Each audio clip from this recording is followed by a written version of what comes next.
second.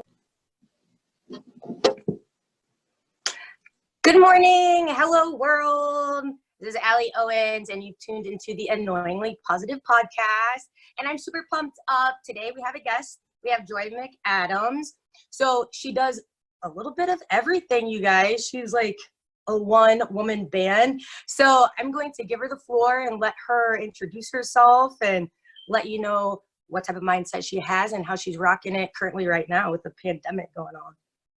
Hi, Sure Joy. thing. Hey, Allie, thank you so much for having me on. And for all of your listeners, I know they already know this, but I just tune into your posts. Usually I see you on LinkedIn just for that little boost of energy because you're always so positive. I love the title of your show. And, you're always just throwing out that energy. And I truly believe that that is so contagious and it's so important, that we're tuning in and surrounding ourselves with people that have an energy and an attitude that is positive, so that it rubs off on us, so then we can share it with other people. So I appreciate that so much, and I'm so excited and pumped to be on your show today. Oh, thank you, Joy. Yes, I know. I am very honored, and I know you're a busy lady, and you stay very active. So I appreciate you taking time out of your day to squeeze in a little bit of time to share with the audience what you have going on. So I shared a little bit on a few different posts a few months back about how I was inspired by your content and your overall vibe. And then all of a sudden, boom, now she's doing IRONMAN competition. No, so, it's crazy, right? Yeah, tell us all about it. Well, sure. Well, I think my platform, if someone were to say, what is your main message that you want to get out to everybody? It's just the fact that, to truly be happy and to truly feel fulfilled, you have to have a very balanced, collaborated life between your work, family, health, and fitness and faith. You have to have it all, because if you just finished at the end of your life with just, economically you have all this money, but you have no one, I mean, what good was that? Or, if all along the way you're never able to achieve your goals and to grow, you're still going to feel unfulfilled. And then along the same lines, I mean, to not take care of your health and your fitness, you're going to fail, and no amount of money in the world is going to give you back your health. So I'm really strong, and I really like to push every one of those areas.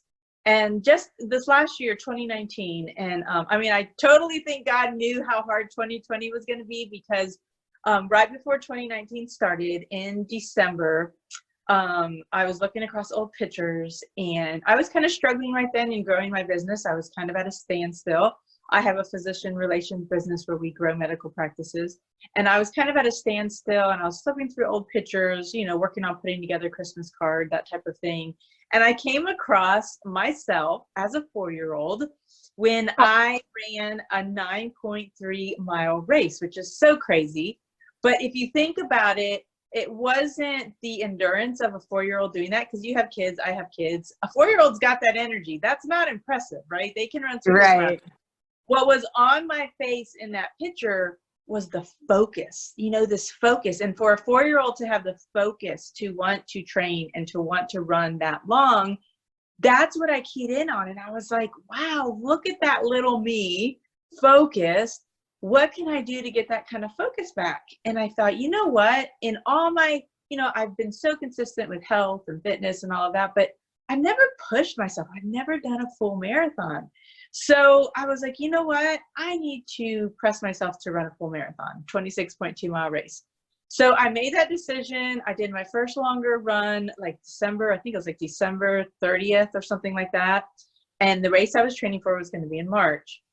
And I thought, you know what, I'm going to buckle down. I'm going to do this. And I trained and I trained. And through that whole journey, I began to notice that discipline, that mindset growth, that focus was coming. And I was starting to see my business parallel those same types of leaps and bounds that were coming as a result of training for this. And, so much of that endurance mindset is what we need on a regular basis, especially today. But that was like the first path. That was the first step. Never dreaming or thinking that it was going to lead me what it led me to at the end of 2020. Again, my year's confused. The end of last year, 2019, which was a full Ironman. But that's what it's about. When we start out right now, when we're looking at growing our business, when we're looking at, you know, being there for our family, it's not about like looking so far down the road at things that we never think we could accomplish. It's about just focusing on today. Like, what can I do right now to push myself? What can I do right now to put me into this growth mindset? How can I challenge myself? Because we know that the biggest enemy of growth is being comfortable. So if you're at a stage in your life where, you know, everything's kind of fine, but you're feeling stuck, you got to look at what area can I challenge myself in right now? You know, what can I do? And for me, it started with these physical challenges. So I did that. And I'm telling you, the marathon was in Hawaii. It was because that's one of my favorite places. Long story, but I have a backstory to why I love Hawaii so much.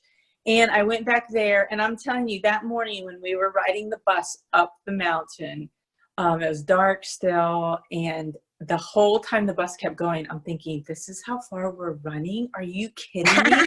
This is insane. And I had such a fear still, you know, and that's what I'm going to get to at the end of this journey, was how I learned to overcome fear.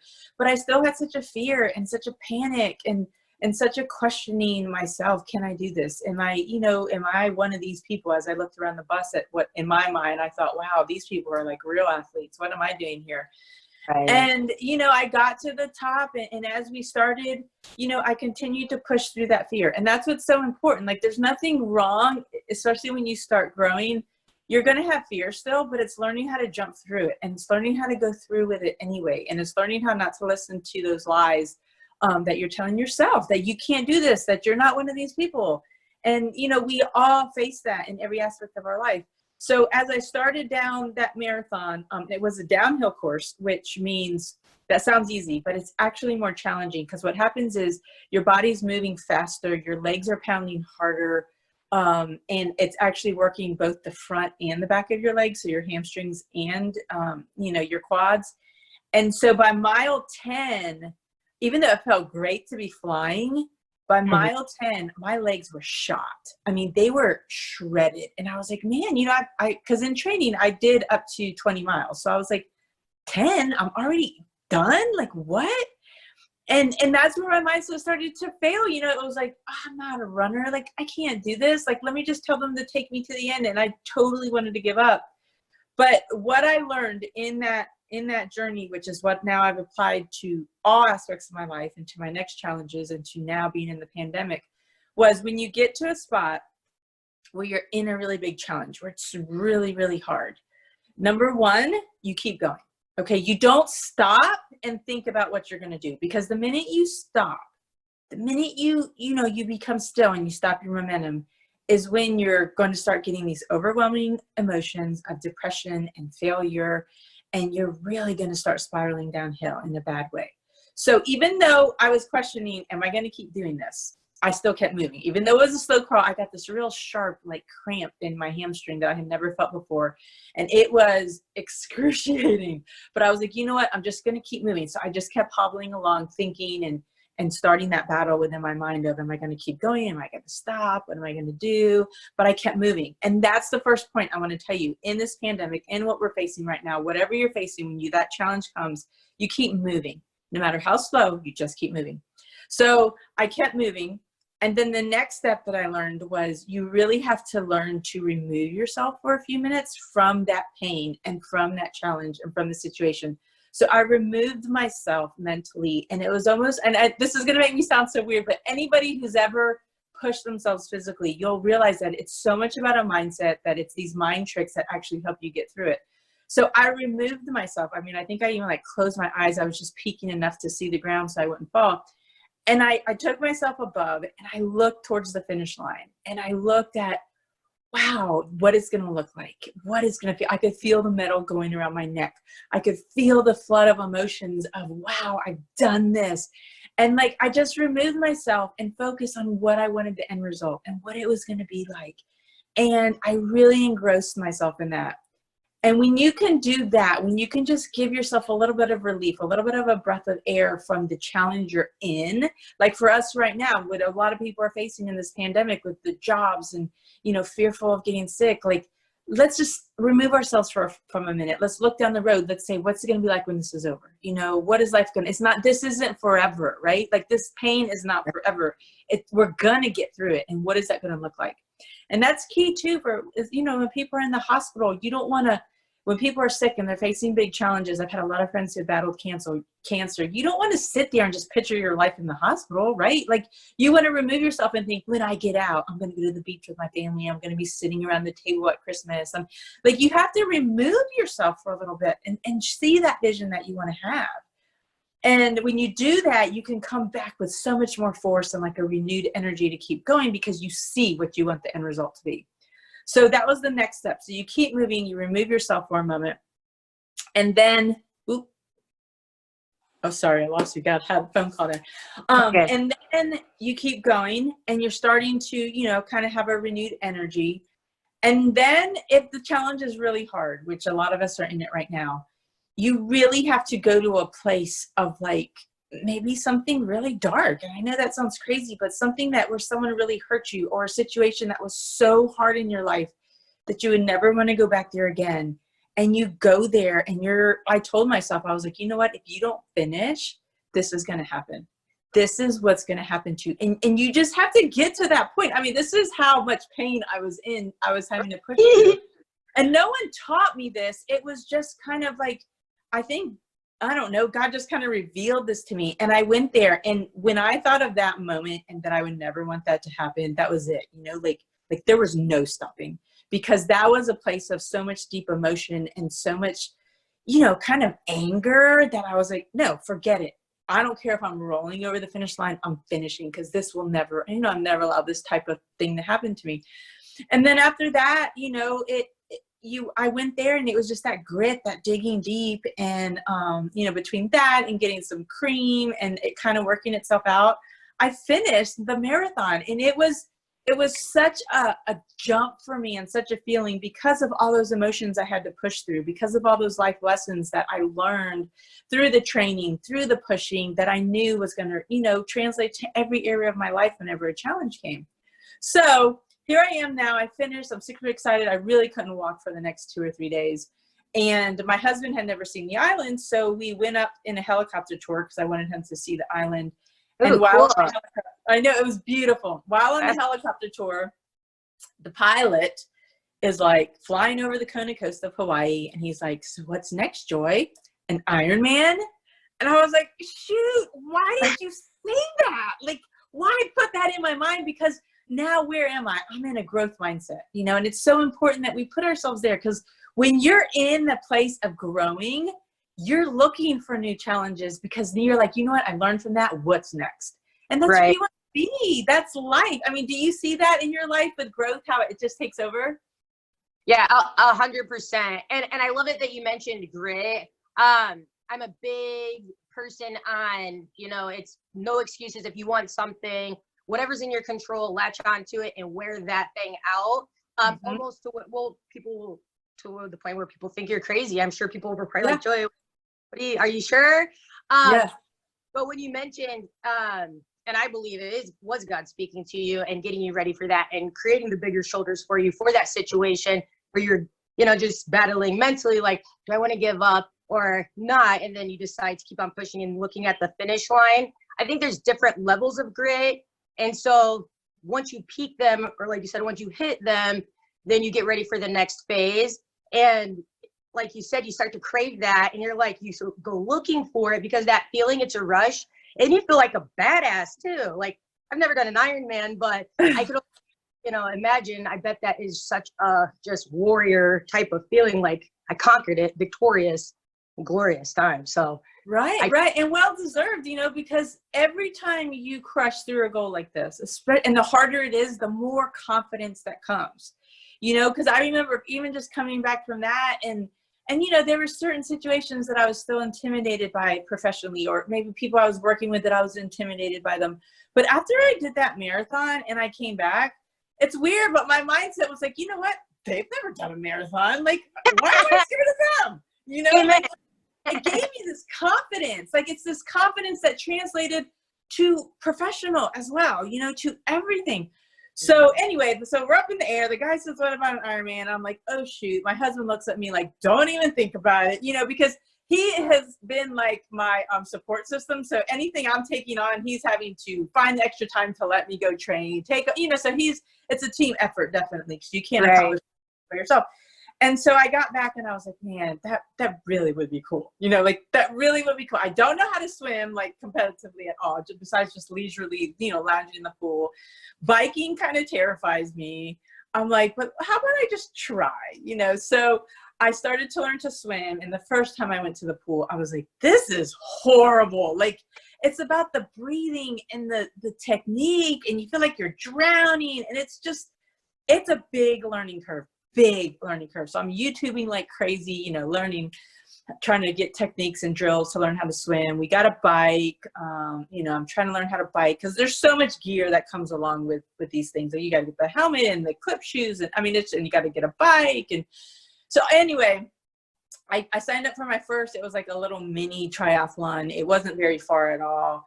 Girl, I almost drowned in the swim. And it was just like a little 0.8 swim. I mean, and just learning how to, like, you got to set up all your gear. It's such a learning curve. You have your bike here, you have your swim stuff, you have your run stuff, you got to change.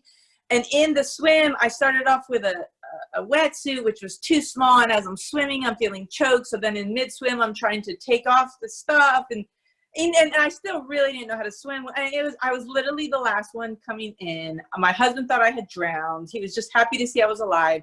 And I did the rest of that race all alone because I was literally the last person, like literally. And I cried the whole time. I was like, this is horrible. And of course, my husband was like, so you really thinking about an Ironman still? I mean, this was like nothing, and you tanked it. But of course, you know, when you're in the growth mindset, you're like, you know what? Now I'm even more challenged to where I'm going to conquer this. You know, I'm not going to go out being a loser. So I stepped up and I trained, and I trained for my first half Ironman, which that's a 1.2 mile swim. It's a 56 mile bike, and then it's a 13.1 run. And it was in Augusta. It was like 98 degrees. It was so hot. The night before, I literally felt sick. I mean, I was so scared. I was so fearful, mostly because of the swim part, you know, because I was like, man, this is even double what I swam last time. Am I going to tank again? I was so afraid of being last and like doing the race all alone because it's the worst feeling. There was just so many fears and emotions. Like I was sick the night before, but I actually got through it. It was actually enjoyable. I did great. So then there went a boost of confidence to the point where I was like, you know what? I have one task left. I've got to do a full Ironman. And prior to this, I never thought, I was like, those people are crazy, because a full Ironman is a 2.4 mile swim in the ocean. It's a 112 mile bike. And then you finish with a full marathon, which I barely finished the first time. And I was like, wow, you know, that's crazy, but I think I'm in that step. So I started training to level up for that. And along the way, I went to Florida to speak and to do some work down there. And I was kind of like searching for people who had done Ironmans to talk to them to get advice. And I came across somebody, and he flat out said, you can't do this. You don't have enough time to train to level up enough. He's like, you don't have a coach. He was like, it's not safe. You shouldn't do this. And it just crushed me. I was like, you know, maybe he's right. Like, this guy had done Kona, which Kona is the ultimate, like, you have to qualify. You have to be really good. It's like my dream to make it, you know, to get there. And he had done that. So I'm looking at him as like this expert, this pro, and he's telling me, you know, it's really irresponsible. You shouldn't do this. You don't have enough time to go just from a half to a full because the half was in September and the full was in November. He's like, that's not enough time. You're not ready. And I walked away thinking, you know, am I not ready? Like, he's an expert. He would know. I don't have a coach. I don't have anything.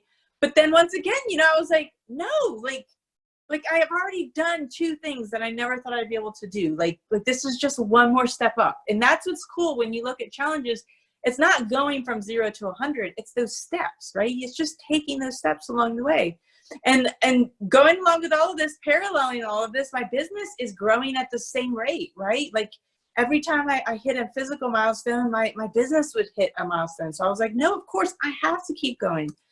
And so I trained, you know, and trained really, really hard, and got up to, you know, going to Cozumel. I decided, you know, if I'm going to do these events, they're going to be in exotic places. Might as well make it if you're gonna be on a bike for 112 miles, I want to be looking at the ocean, right? I don't want to do all the stuff. But anyway, so trained for that. And the big difference going into the Ironman, which this is where I knew I had grown, was the fear was gone. I wasn't fearful, even though this was monstrous and this was going to be the biggest challenge ever.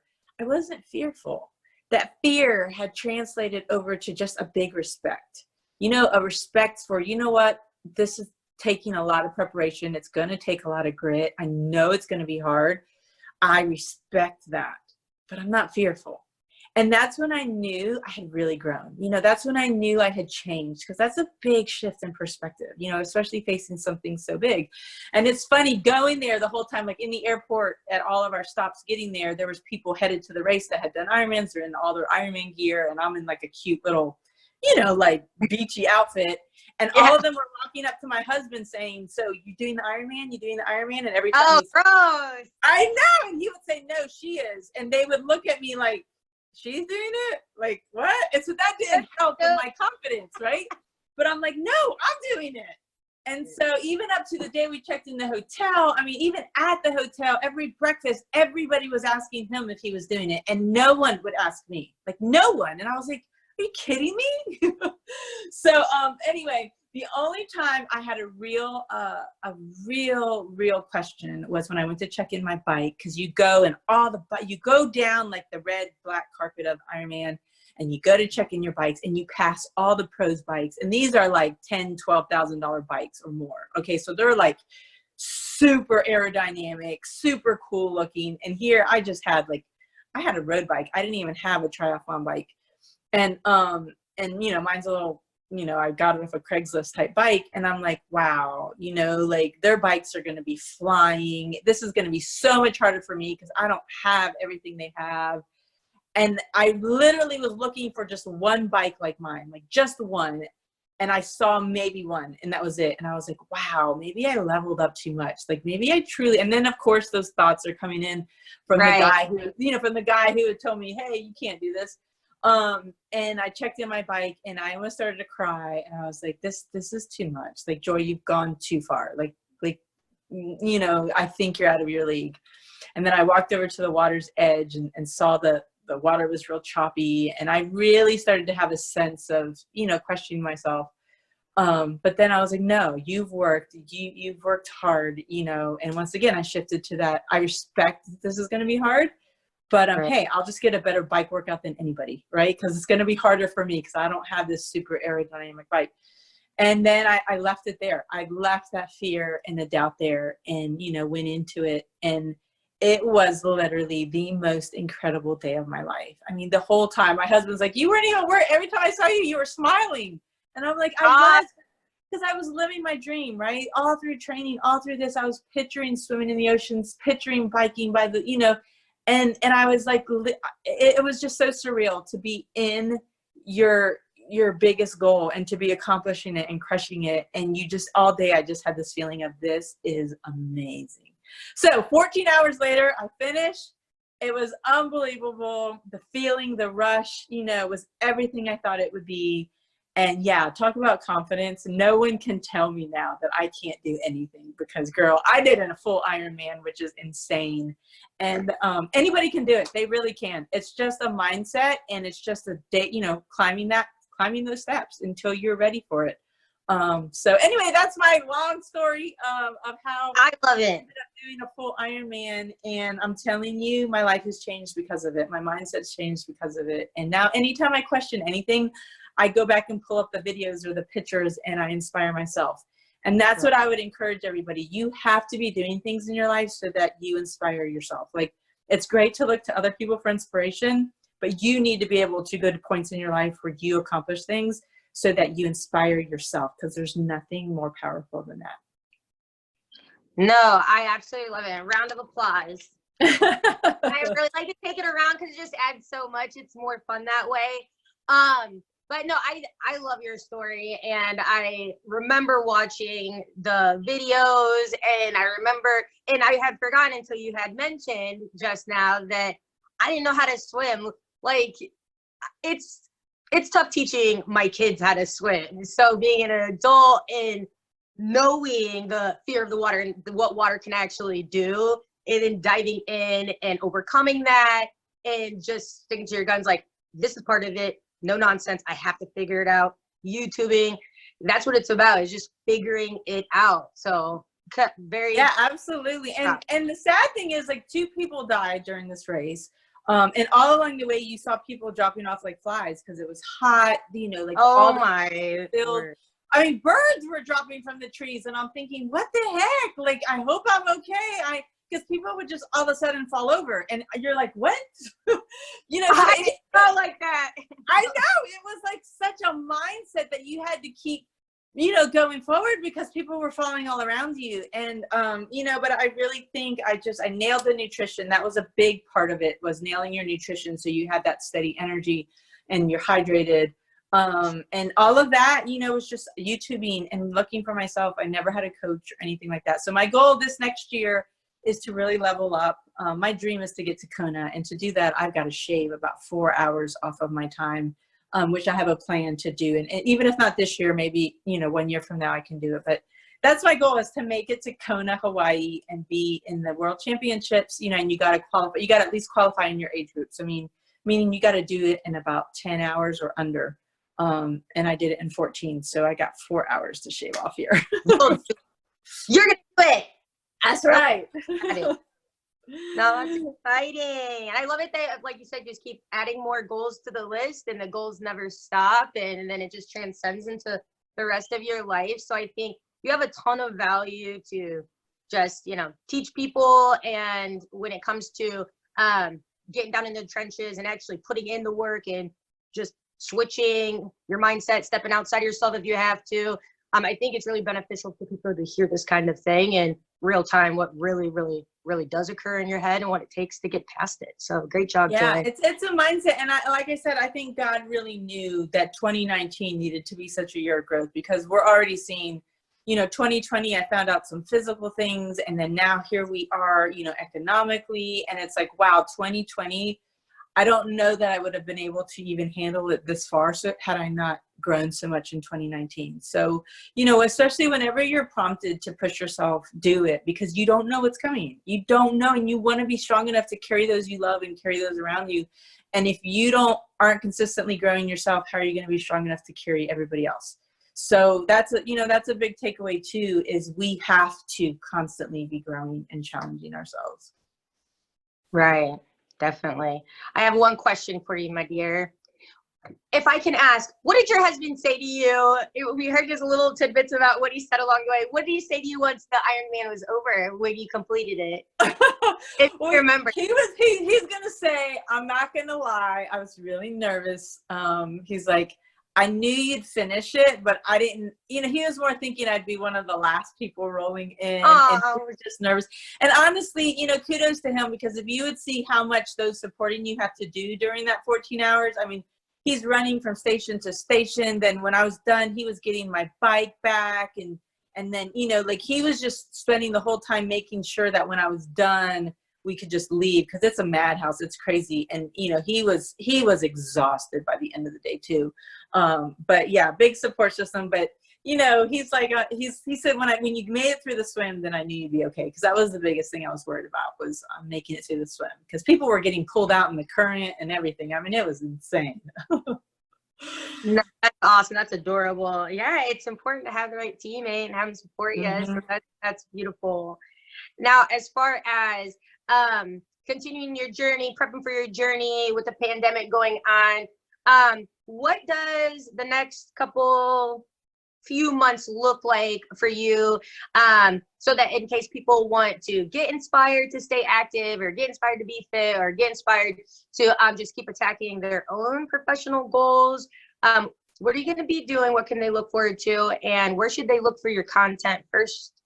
Sure, absolutely. So on LinkedIn, I'm there the most. Joy McAdams. On Instagram, it's J McAdams 5. I'm really leveling up this year and looking into different ways to grow myself. I've partnered up and I'm helping grow a brain health company. So I'm doing brain training, which is so cool. And I'm also, you know, tapping into my health, trying to level up, you know, different aspects. I've got all these labs run to figure out, you know, like my adrenal function, my hormone levels, my, you know, just everything, because it's so important that you keep your body in this like perfect balance. And it's hard to do when you're training, and especially when you're mid 40s, like I am, everything's changing. And so you know, I just want to inspire people to really be in touch with your health. You can check me out for, you know, different tips and things that I'm doing there. And then just staying active. And through all of this, we have just got to get more creative in our work, because at the end of the day, those who are the most creative and the most innovative are who are going to come out stronger when all of this pandemic is over. So that's the other things I'll be challenging people to do as well.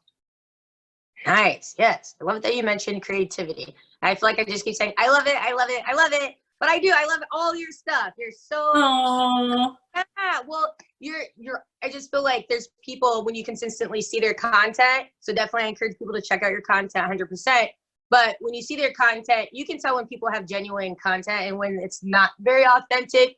So there's certain people that just have an aura, even virtually, or a vibe that is just helpful and always lighthearted. And Joy, that's exactly you. You're definitely one of my top 5 favorites. I tell you that all the time. So, same here, same here. And I think it's so important too, like you're saying, to engage in social media now. People are on it more than ever. And that's what companies are dashing to do now that had ignored it in the past, because they realize now this is truly one of the only ways to still stay in touch and take care of their customers is virtually. And, you know, they're scrambling to get a presence. So it's so important that we engage and build a presence there. Absolutely.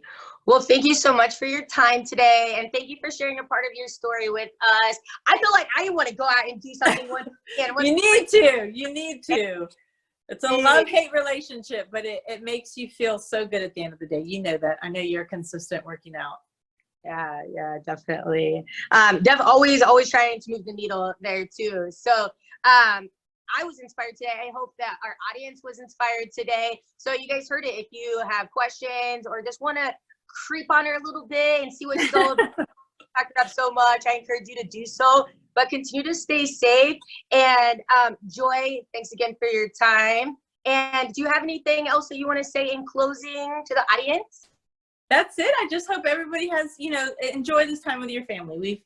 The quarantine has not stolen hours from us. We still have 24 hours. They're just a little different right now. So let's still make the most of them. Let's still level up. And, you know, you'll never have this time again with your kids and your families. So don't resent it. Embrace it and make the best of it.